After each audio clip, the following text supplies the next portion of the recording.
Si meditaras en la vida de Jesús, verías el gusto que le tomas a las cosas de la religión. San Alberto Hurtado.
Te invoco, oh Dios mío, porque tú me respondes. Inclina tu oído y escucha mis palabras.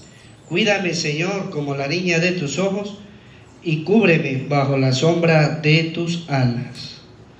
Oramos en esta Santa Eucaristía por la salud de todos los enfermos. Oramos especialmente por la salud de Ted y Paulina. Oramos por la salud de Monseñor John Esef. Oramos por la salud de mi papá, de mi mamá, Fila María.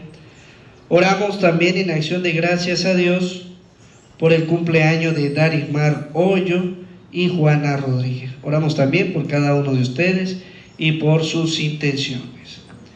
En el nombre del Padre, del Hijo y del Espíritu Santo. Amén. Y del Espíritu Santo. Amén. El Señor esté con ustedes. Queridos hermanos, para celebrar con gozo estos sagrados misterios, vamos a reconocer que somos pecadores, diciendo todos: yo confieso ante Dios Todopoderoso y ante ustedes, hermanos, que he pecado mucho de pensamiento, palabra, obra y omisión, por mi culpa, por mi gran culpa. Por eso ruego a Santa María, siempre Virgen, a los ángeles y a los santos, y a ustedes, hermanos, que interceda por mí ante Dios nuestro Señor. Dios Todopoderoso tenga misericordia de nosotros, perdone nuestros pecados y nos lleve a la vida eterna.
Oremos. Dios Todopoderoso y Eterno, haz que nuestra voluntad sea siempre dócil a la tuya y que te sirvamos con un corazón sincero. Por nuestro Señor Jesucristo, tu Hijo, que contigo vive y reina en la unidad del Espíritu Santo y es Dios por los siglos de los siglos. Amén.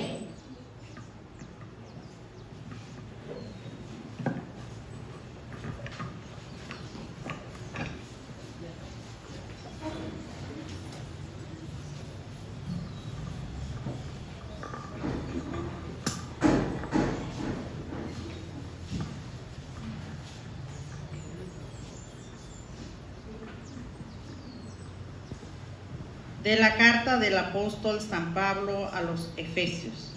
Hermanos, Doblo las rodillas ante el Padre, de quien toma nombre toda familia en el cielo y en la tierra, pidiendo que de los tesoros de la gloria les conceda por medio de su Espíritu robustecerlos en lo profundo de su ser, que Cristo habite por la fe en sus corazones, que el amor sea su raíz y su cimiento, y así con todos los santos lograrán abarcar lo ancho, lo largo, lo alto y lo profundo, comprendiendo lo que trasciende todo conocimiento.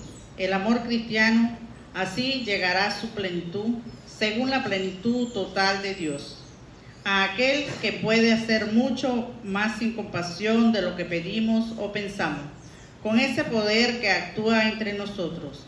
A Él la gloria de la Iglesia y de Cristo Jesús por todas las generaciones, por los siglos de los siglos. Amén.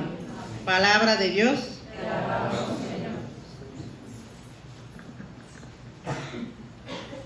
La misericordia del Señor llena la tierra.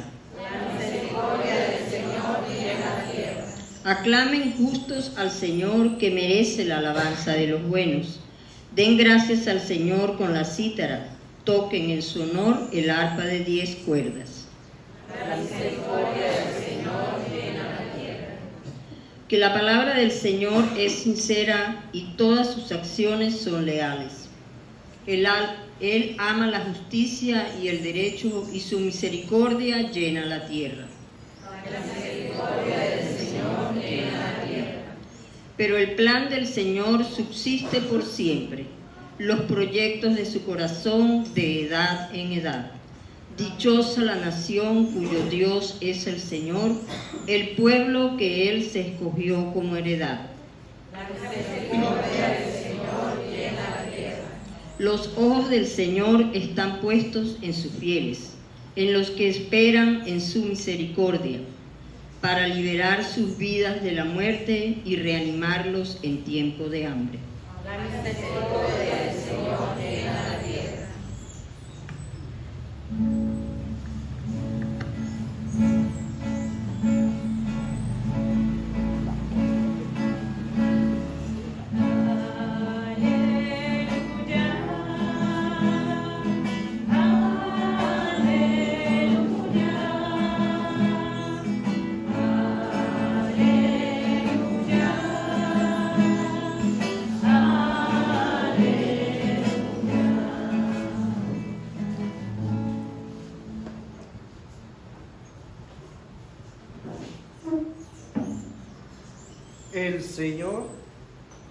El Señor esté con ustedes.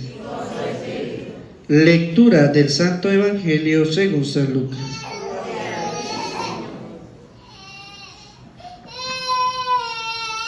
En aquel tiempo, Jesús dijo a sus discípulos: he venido a traer fuego a la tierra, y cuánto desearía que estuviera ardiendo. Tengo que recibir un bautismo, y cómo me angustio mientras llega. ¿Piensan acaso que he venido a traer paz a la tierra? De ningún modo. No he venido a traer la paz, sino la división. Y aquí en adelante, de 5 que hayan en una familia, estarán divididos 3 contra 2 y 2 contra 3. Estará dividido el padre contra el hijo contra el padre, la madre contra la hija contra la madre, y la suegra contra la nuera, y la nuera contra la suegra. Palabras del Señor. Gloria a ti, Señor Jesús. Pidamos la presencia del Espíritu Santo en nuestras vidas y en nuestros corazones. Digan después de mí: ven, Espíritu Santo. Llena los corazones de tus fieles y enciende en ellos el fuego de tu amor. Envía, Señor, tu Espíritu para darnos nueva vida, y se renovará la faz de la tierra. Oh Dios, que iluminaste los corazones de tus fieles con la luz del Espíritu Santo, concédenos saborear las cosas rectas según ese mismo Espíritu. Amén. Sean bienvenidos, queridos hermanos, a esta celebración de la Eucaristía.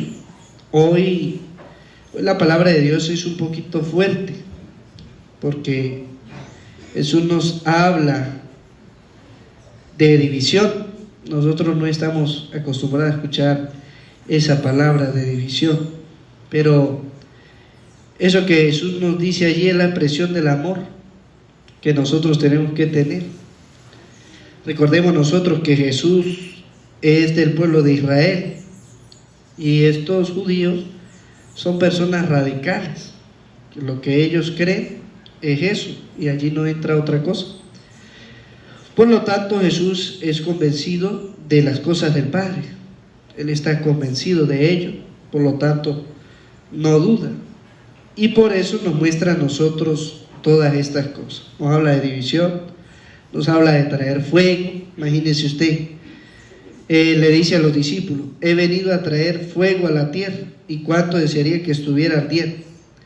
Se supone que lo que Jesús nos dice allí rompe todos los esquemas a nivel humano, de la vida humana, porque nosotros siempre estamos pensando es solamente a nivel de lo que vivimos, la realidad humana, y no nos trasladamos a lo que Jesús nos está hablando. Recuerde que Jesús viene para hablarnos a nosotros todas de las cosas del cielo, todo con respecto a las cosas del cielo.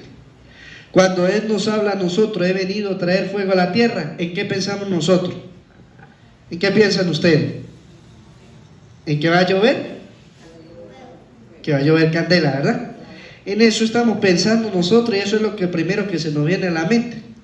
Pero cuando Jesús nos dice a nosotros traer fuego a la tierra y dice: ¿cuánto desearía que ya estuviera ardiendo? Entonces nosotros nos imaginamos una lluvia de candela, ¿verdad? Y la gente dirá: ay, si los pastos están secos, imagínense cómo va a arder. Y de paso que Jesús dice: ¿cuánto deseo que estuviera ardiendo? Entonces nos hacemos todo en nuestra mente, nos imaginamos, la gente pues, se imagina más o menos como el infierno, ¿verdad? Pura candela por todos lados.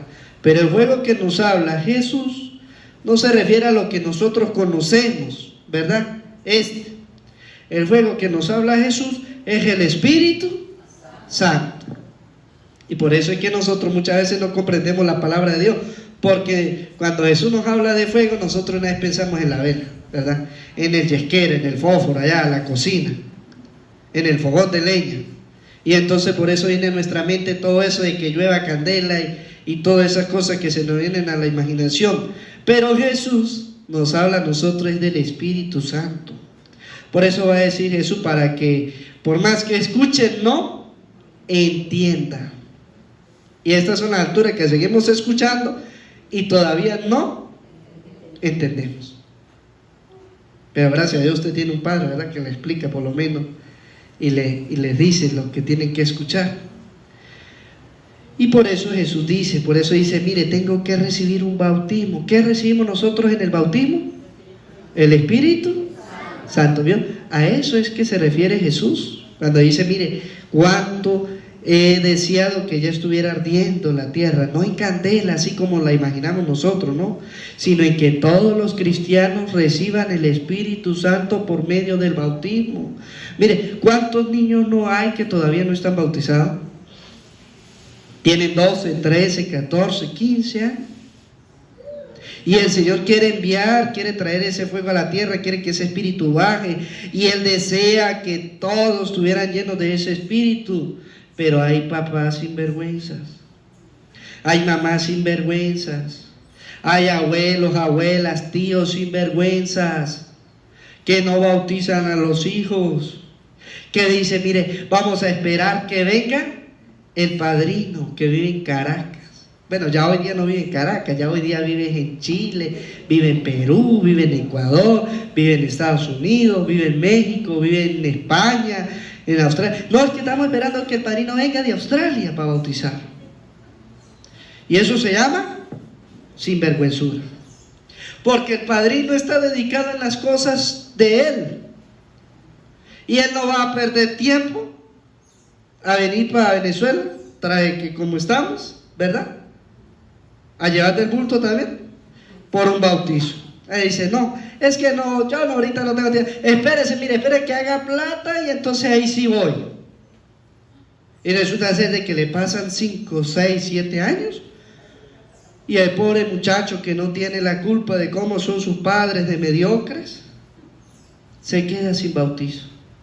Entonces cuando cumple 12, 13 años, entonces ahí sí llega la mamá corriendo, porque el padrino nunca vino de Australia, ni de Ecuador, ni de Perú, ni de ningún lado. Entonces llega corriendo y dice, mire padre, es que la niña, yo no sé qué le pasa, pero la niña está viendo cosas, está sintiendo esto, está sintiendo, y queremos bautizar, ahora sí quiere, ¿verdad? Entonces hay un plan que seguir. Se le dice, bueno, ahora la niña o el niño tiene que recibir la catequesis para que de una vez haga la primera comunión. Y entonces, no, ellos dicen, no, es que el padre es malo. El padre es malo, mire, el padre nos pone obstáculos a nosotros, nos pone alcabalas. No, yo no le puse ninguna alcabala, ¿verdad? Porque a la gente le gusta hablar de más.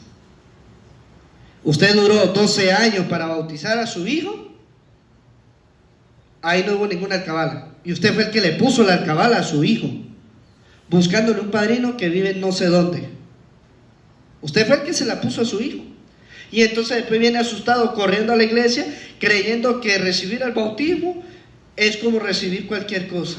No, ahora necesito una preparación porque ya el niño tiene uso de razón.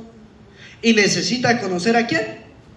A Jesucristo. Él ahora necesita conocer a Jesucristo para poderse bautizar y para que lo pueda recibir en la Sagrada Eucaristía.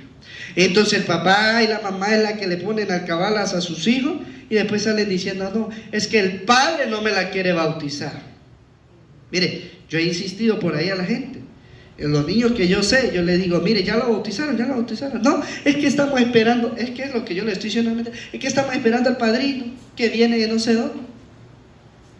Y ya va para 1 año, para 2 años, para 3 años. Yo le digo, espere que tenga 7, sale corriendo y me avisa, ¿verdad? Porque en ese momento es que salen corriendo.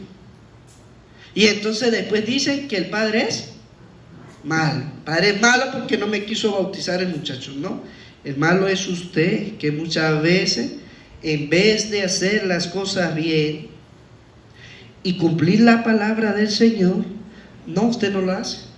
¿Cuántas veces no se le ha dicho, mire, los niños hay que bautizar? Hagan como los protestantes. Los protestantes son los que andan por ahí regando con el cuento de que eso del bautismo de niños no. Y la palabra de Dios en el libro de los Hechos de los Apóstoles dice, mire, que familias completas se bautizaban desde el más grande hasta el más pequeño. Si el jefe de familia se bautizaba, todos se bautizaban y todos comenzaban a creer. Significa de que el bautismo le ayuda a usted a hacerse hijo de Dios. Mire, en el pueblo de Israel, el primero que se circuncidó, ¿quién fue? ¿Quién fue el que se circuncidó? El que me lo diga se gana una galleta para el otro domingo. ¿Quién fue? ¿Quién fue el primero que se circuncidó en el pueblo de Israel? ¿Ah? ¿Juan? No. A ver, ¿quién fue? Las catequistas, levanta la mano las catequistas. A ver, los catequizando, ¿dónde están? Los representantes. ¿Quién fue el primero que se circuncidó? No. A ver, San Pablo bendito. Abraham es el primero que se circuncidó para pertenecer al pueblo de Israel. La circuncisión era el que lo hacía perteneciente. Todo judío perteneciente al pueblo de Dios tenía que ser circunciso. Tenía que ser circunciso. Entonces, es Abraham. De ahí en adelante, todos los que fueran pertenecientes al pueblo de Israel, al pueblo de Dios, tenían que circuncidarse. ¿Y a qué edad se circuncidó Jesús? ¿O lo circuncidaron? ¿A qué edad? ¿Ah? A los 8 días de nacido. ¿verdad? Y entonces los evangélicos están diciendo, no, que Jesús se bautizó a los 30 años, entonces usted tiene que esperar a los 30. Pues si el bautismo fuera así como ellos dicen, la circuncisión también tendría que haber hecho así. Tendría que Jesús esperar a haber tenido la edad de Abraham, que ya era un hombre adulto, anciano, para poderse circuncidar, ¿no? Pero para usted pertenecer al pueblo de Israel era lo más pronto posible. Para usted pertenecer al pueblo de Dios, y por eso lo hacían a los 8 días de nacido, lo llevaban al templo, lo presentaban y lo circuncidaban. Eso quiere decir que con el bautismo no hay que esperar 30 años para yo creer o para yo bautizar, sino que desde ya, porque con el bautismo yo me hago hijo de Dios. Y dice la palabra de Dios que los cielos se abrieron. Cuando Jesús se bautizó, los cielos se abrieron. ¿Y quién fue el que bajó? El Espíritu en forma de paloma. ¿Y se posó sobre quién? Sobre Jesús. Y es lo que estamos viendo hoy, que Jesús dice: tengo que recibir un bautismo y como mi angustio mientras llegue. Es decir, los papás, los padrinos deberían angustiarse mientras están esperando que su hijo se bautice. Porque ¿qué quiere decir Jesús? ¿Cómo mi angustia? Es decir, que porque hay que esperar tanto. Mi angustia porque el tiempo dura mucho. Ustedes no deben durar mucho, ustedes deben bautizar a sus hijos lo más pronto posible. Primero, porque se hace hijo de Dios. Segundo, porque recibe el Espíritu y se le borra el pecado original. Se le borra el pecado original. Y entonces, por eso Jesús nos está hablando a nosotros de un fuego y nos está hablando de un ardor, que ojalá ese fuego que es el Espíritu venga a todos los niños, a todos los cristianos, a todos los hombres. ¿Por qué hay que esperar tanto pensando? Vamos a esperar. Yo no sé por qué los papás buscan los padrinos de tan lejos. No sé. En vez de buscar al vecino, que usted sí lo conoce. El vecino usted lo conoce y sabe quién es quién, ¿verdad que sí?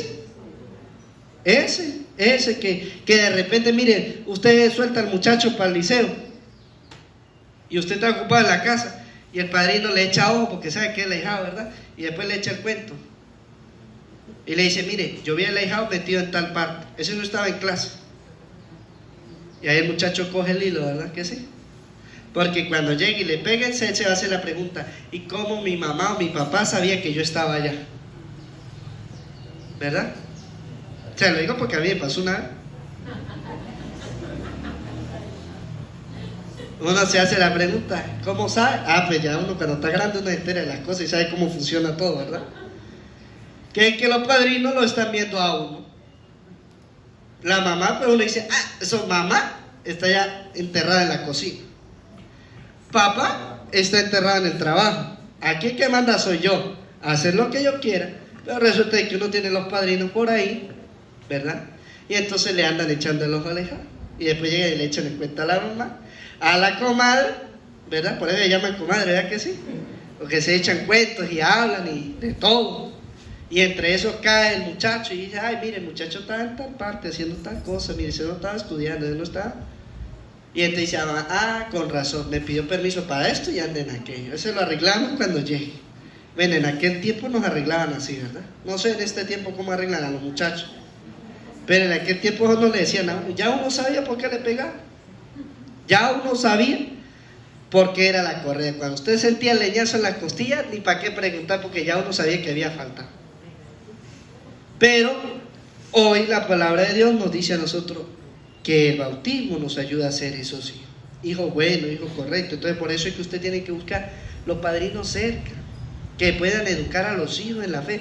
Mire, en el bautismo, los padrinos y los papás dicen que van a educar a los hijos en la fe. Pero si usted le busca a su hijo un padrino que vive en Ecuador, ¿qué le puede enseñar a su hijo? ¿Le va a enseñar la fe? No, porque él vive en Ecuador y el hijo vive en Venezuela. ¿Ve? Entonces le toca la tarea al papá. Y dice Jesús, mire la interrogante que dice Jesús: ¿piensan acaso que he venido a traer la paz a la tierra? Dice Jesús: de ningún modo. No he venido a traer la paz, sino la división. ¿A qué se refiere Jesús cuando dice que nosotros estamos pensando que acaso ha venido a traer la paz a la tierra. Para nosotros se nos habla de paz, ¿en qué pensamos? Lo contrario a la paz es ¿qué? ¿Ah? La guerra, ¿verdad? Y cuando nosotros pensamos en guerra, ¿pensamos en qué? No. Y cuando nosotros pensamos en guerra, ¿en qué pensamos? Lo que la televisión nos tiene acostumbrados a nosotros, a ver tanques, a ver armas, a ver desastres, a ver matazón, a ver de todo eso, ¿verdad? Eso es lo que nos viene a la mente a nosotros. Y por eso Jesús dice a nosotros, ¿piensan acaso que he venido a traer la paz a la tierra? Jesús no está hablando de las guerras que nosotros conocemos aquí humanamente, donde la gente pelea por territorio, donde la gente pelea por petróleo, donde la gente pelea por un puesto político. No, Jesús no nos está hablando a nosotros de ese tipo de guerra ni ese tipo de paz, de donde todos se van a quedar tranquilos. Cuando Jesús nos habla a nosotros de paz, no he venido a traer la paz, es porque Él no viene a hacer la paz. Acuérdense que Jesús no viene a liberar de una cosa. ¿De qué cosa nos viene a liberar Jesús? Del pecado. Ajá, del fuego del infierno. Del pecado. Ese mismo, el fuego del infierno. Pues si usted peca, va para el infierno y se quema. Él viene a liberarnos del fuego del infierno, es decir, del pecado. De que no pequemos. Por eso Él dice, no he venido a traer la paz. Yo no vengo a hacer la paz con esa gente, no. Yo vengo a hacer la guerra. Jesús dice, mire, yo no he venido a traer la paz, sino la guerra. Ahora Jesús nos enseña a nosotros a luchar contra el pecado. Que no me puedo quedar yo tirado en el pecado. Que yo tengo que luchar. Que yo tengo que pelear. Porque el pecado va a siempre estar acechándonos. Siempre va a estar la tentación. Y Jesús nos da a nosotros un arma para pelear contra la tentación. ¿Cuál es? La oración. Jesús dice, oren para que no caigan en tentación. Para que no caigan en el pecado, sí. Para que no caigan en la tentación. Por eso Jesús dice, mire, no he venido a traer la paz sino la división. Ahora nosotros tenemos que pelear contra el pecado. Mire, tenemos que pelear contra la borrachera. Tenemos que pelear contra la droga, tenemos que pelear contra la lujuria, tenemos que pelear contra los pleitos, tenemos que pelear contra la rivalidad, contra la división, contra todas esas cosas tenemos que pelear como cristianos. Y una de las armas para pelear es la oración. Mire, tenemos que pelear y luchar contra la gente que vive en concubinato, todo el tiempo insistiendo y diciéndole, cásense. Tengo que pelear contra la gente que no le gusta confesarse e insistirle, mire, confiésese. Tengo que pelear contra la gente que no le gusta comulgar y decir, comulguen, porque todo el que come mi carne y bebe mi sangre tiene vida eterna. Tenemos que pelear contra los protestantes que andan malversando nuestra fe. Es decir, tenemos una guerra espiritual, una batalla espiritual. Y Jesús dice, mire, yo he venido a traer la división. A ver, ¿quiénes están de parte de Dios y quiénes están de parte del diablo? Y aquí donde nosotros tenemos que amarrarnos los pantalones. Porque dice Jesús, el que no está conmigo, está contra mí. Y el que no recoge conmigo, desparra. ¿Qué significa eso? Pues que hace lo que le da la gana. Y ahora, ¿qué vamos a hacer de nosotros? ¿De qué lado voy a estar? Porque a veces nosotras hacemos la paz hacemos la paz al pecado. ¿Cómo hacemos nosotros la paz al pecado? Y eso de la borrachera, pero eso no importa, eso después nos confesamos. Eso es pecado y después nos confesamos. Eso es hacer la paz con el pecado. Creyendo que puedo pecar y después, para eso está el Padre ahí en la comunidad. Para eso lo pusieron, para que nos confiesen.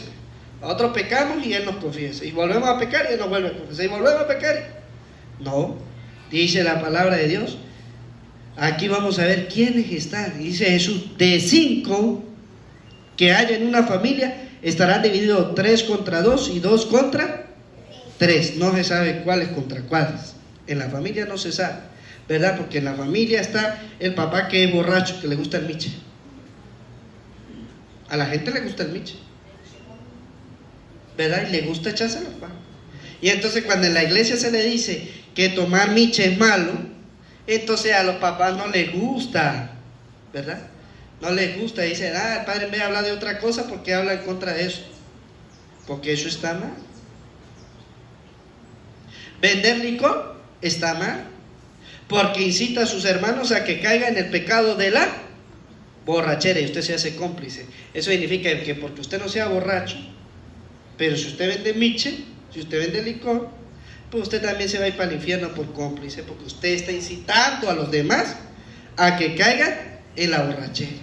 Igual el que vende chimú, igual el que vende cigarro, igual el que vende cosas malas que no debe vender, igual el que venda droga, igualito. Para todos es igual. Ah, padre, pero es que yo lo vendo, yo no lo escupo, yo lo vendo. El que le escupe es doña María, pues si doña María va para el infierno, pues usted también se va, porque usted es el que le consigue el vicio a ella. Porque a veces creemos que, ay, no, yo no tengo nada que ver, ella se condena porque ella sí lo hace, pero yo no.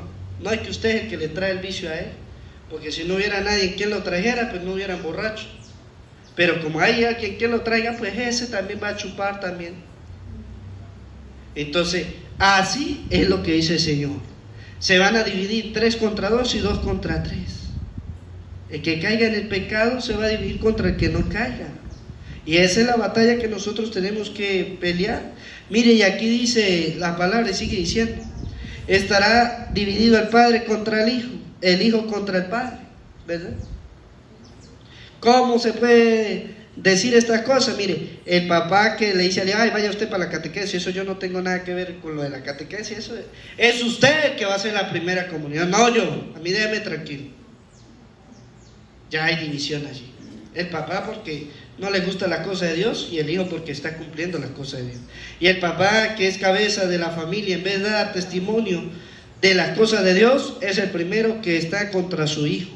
Y que en vez de darle un buen testimonio, le está dando mal testimonio. Por eso hoy la palabra nos dice a nosotros.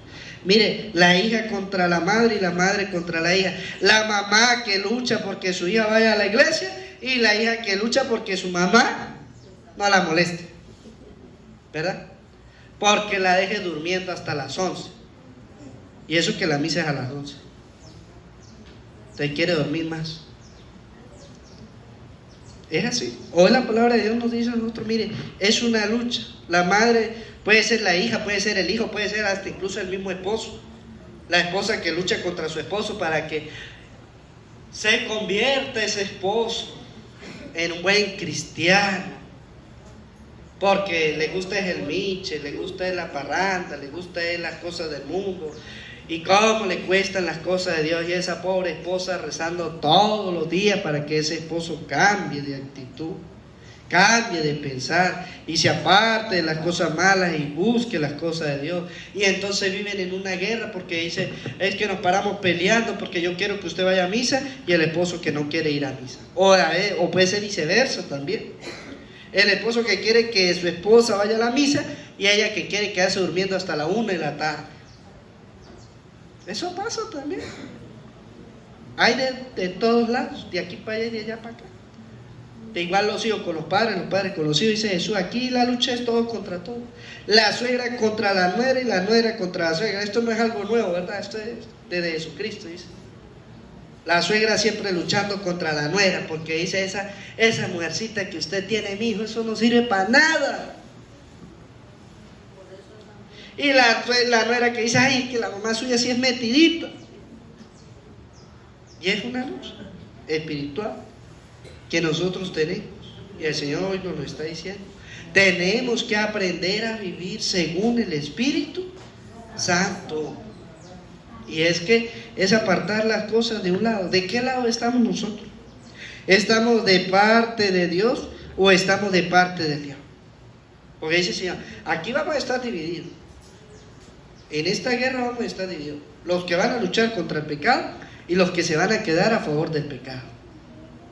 Mira, ahorita hay una guerra espiritual en el mundo muy grande y que se está dando en todos los niveles, ¿sí? Y que lo están promocionando y que nosotros los cristianos tenemos que dar la batalla.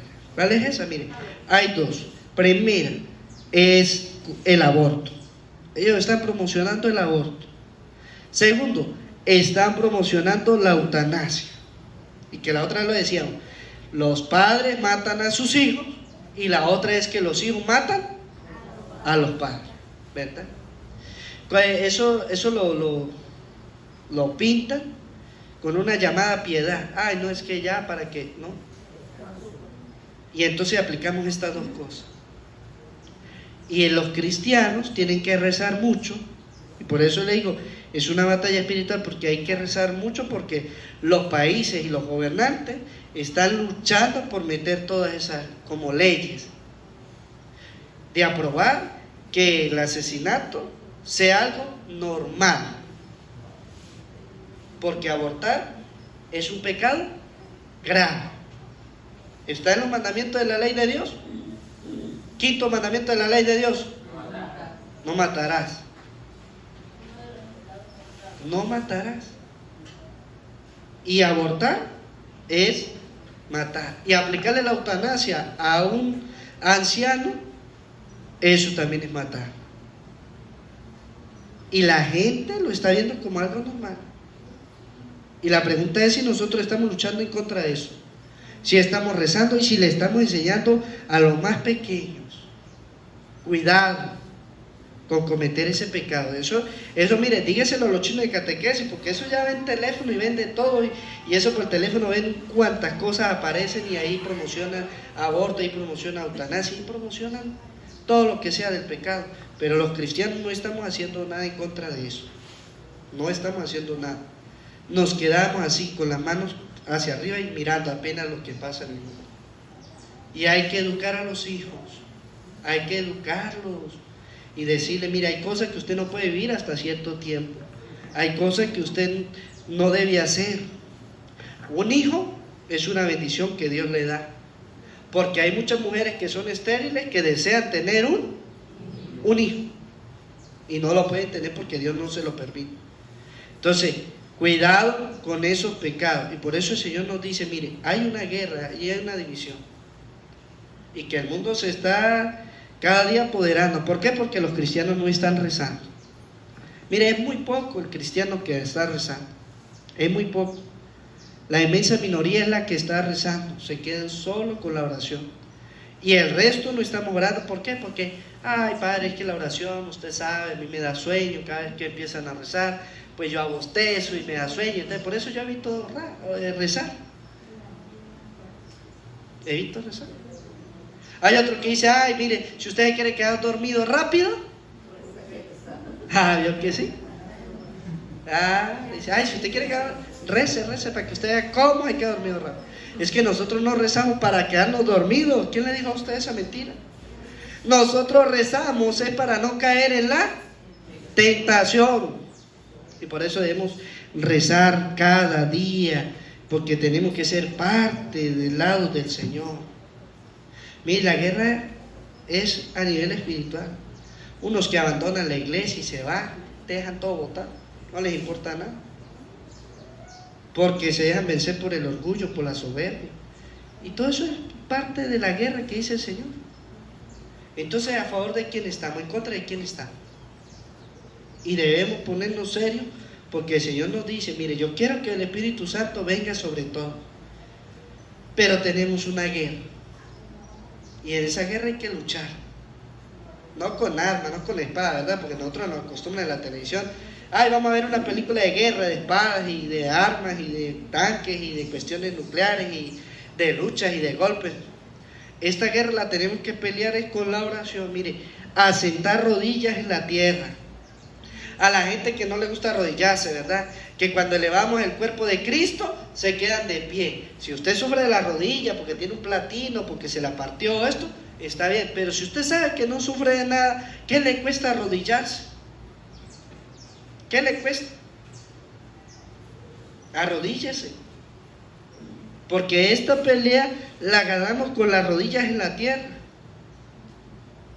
No la vamos a ganar parado de pie. Porque el que se queda parado de pie es un orgulloso. ¿Ustedes recuerdan la oración que hacía el publicano? ¿Cuál era la oración que hacía el publicano? ¿Cómo la hacía? Dice la palabra de Dios que la hacía de pie. No, perdón, me equivoqué. El fariseo hacía la oración de pie. ¿Y cómo la hacía el publicano? Ahora sí. Con el rostro en la tierra. No solamente las rodillas, sino la cabeza también. Con la cabeza en la tierra. Ya a veces nosotros somos como el fariseo, que oramos es parado, porque es que me da pereza arrodillarme. Padre, pero es que yo me voy a ensuciar el pantalón. Es que para eso existe el agua y el jabón. ¿Sí? Entonces, arrodíllese. No tenga miedo. Esta guerra la ganamos con las rodillas en la tierra, no de pie, parado, porque dice la palabra de Dios que el que se queda de pie es una actitud de soberbia. Señor, te doy gracias porque no soy como los demás, dijo el fariseo. Yo sí pago todo, hago todo bien, yo no soy como ellos. ¿Y qué decía el publicano? ¿Qué decía? Se reconocía pecador, pero Señor, ten compasión de mí, que soy un pecador. ¿Ve? Las dos oraciones como son de diferentes. Entonces, y dice la palabra de Dios que el publicano se fue perdonado a su casa, mientras que aquel no, aquel con su soberbia y con su modo de actuar, ¿no? Porque así hay en la iglesia personas. Y entre más allegados son, más soberbios son. Y entre más conocen a Dios, más soberbios son. Por eso el Señor le dice a los fariseos, ¿cómo les dice? Hipócritas. El Señor le dice a los fariseos hipócritas, que entre más conocen deberían ser más humildes, agachar más la cabeza, arrodillarse más y orar más. No, piensan que son los mejores y que nadie les puede decir nada y que ellos son los que saben cómo actuar. Eso lo dice la palabra de Dios. El Señor se lo dice a él. No sean hipócritas. Y así hay en la iglesia hipócritas que creen que saben todas, de todas, que ellos se las saben y que saben qué hacer y cómo actuar y cómo... No, el Señor no. Mientras usted más conozca a Dios, debería ser más humilde, más sencillo y agachar más la cabeza y orar más, no ser más soberbio. Y ahora el Señor dice, eso también es una guerra que tenemos dentro de la iglesia y que hay que rezar y que hay que pedir y que hay que hacerle frente. Pero, vuelvo y repito, no con armas a las que estamos acostumbrados, sino con la oración. Con la oración. Y esa oración tiene que hacerse de rodillas, para que el Señor tenga piedad y tenga misericordia de todos nosotros. Pues que la palabra de Dios llegue a nuestra vida y alcancemos la vida eterna. Amén.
Oren, hermano, para que este sacrificio mío y de ustedes sea agradable a Dios Padre Todopoderoso.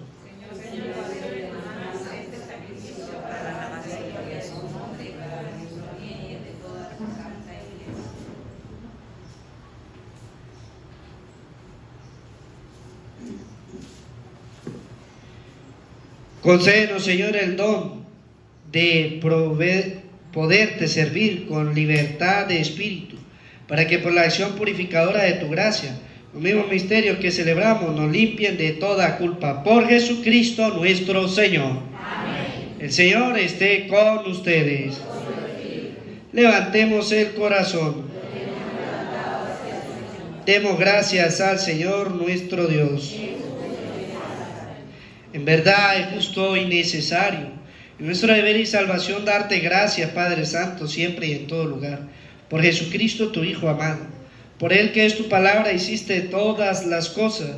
Tú nos lo enviaste para que, hecho hombre por obra del Espíritu Santo y nacido de María la Virgen, fuera nuestro Salvador y Redentor. En el cumplimiento de tu voluntad para destruir la muerte y manifestar la resurrección, extendió su brazo en la cruz y así adquirió para ti un pueblo santo. Por eso, con los ángeles y los santos, proclamamos tu gloria, diciendo:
Santo eres en verdad, Señor, fuente de toda santidad.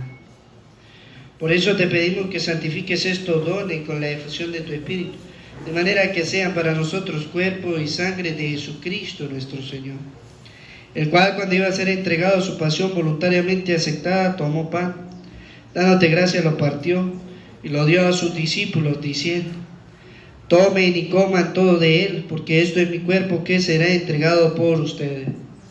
Señor mío y Dios mío, yo creo en ti, Señor.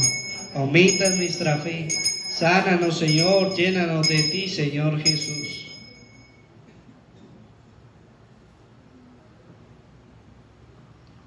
Del mismo modo, acabada la cena, tomó el cáliz, dándote gracias de nuevo, lo pasó a sus discípulos, diciendo: tomen y beban todos de él, porque este es el cáliz de mi sangre, sangre de la alianza nueva y eterna, que será derramada por ustedes y por muchos para el perdón de los pecados.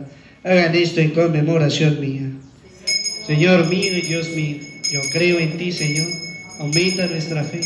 Sánanos, Señor, llénanos de ti, Señor Jesús.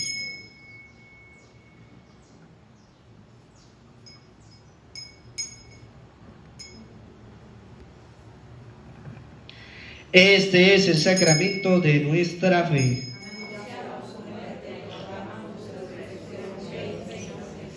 Así pues, Padre, al celebrar ahora el memorial de la muerte y resurrección de tu Hijo, te ofrecemos el pan de vida y el cáliz de salvación. Y te damos gracias porque nos haces dignos de servirte en tu presencia.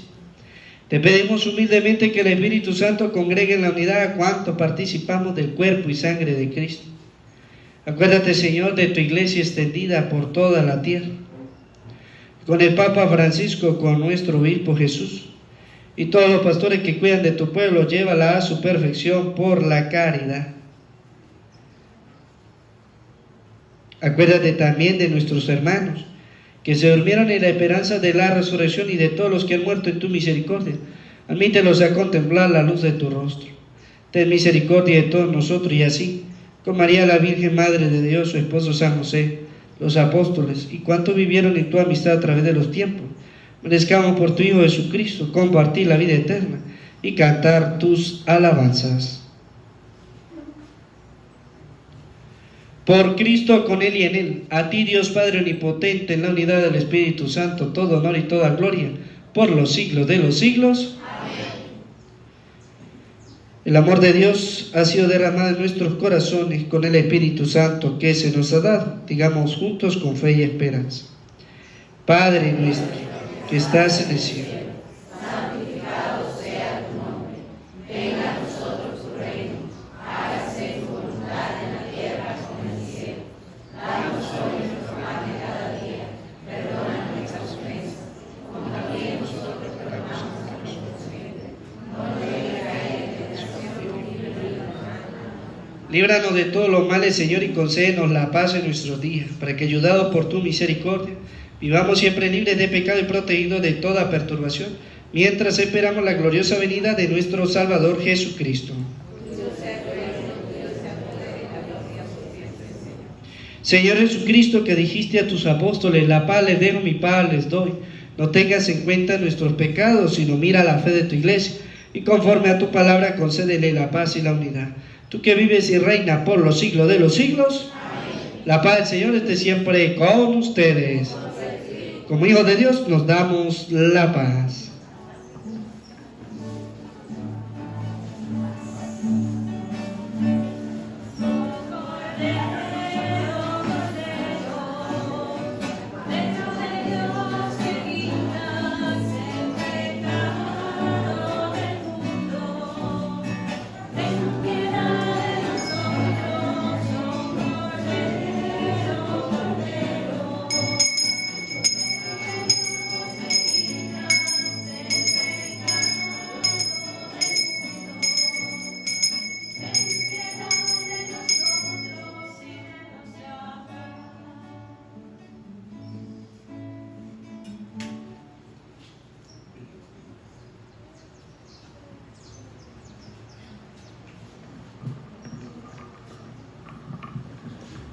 Este es Cordero de Dios que quita el pecado del mundo. Dichosos los invitados a la cena del Señor. Señor, no soy digno de que entre en mi casa, pero una palabra tuya bastará para sanar.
Los ojos del Señor están puestos en sus hijos, en los que esperan en su misericordia para librarlos de la muerte y reanimarlos en tiempos de hambre.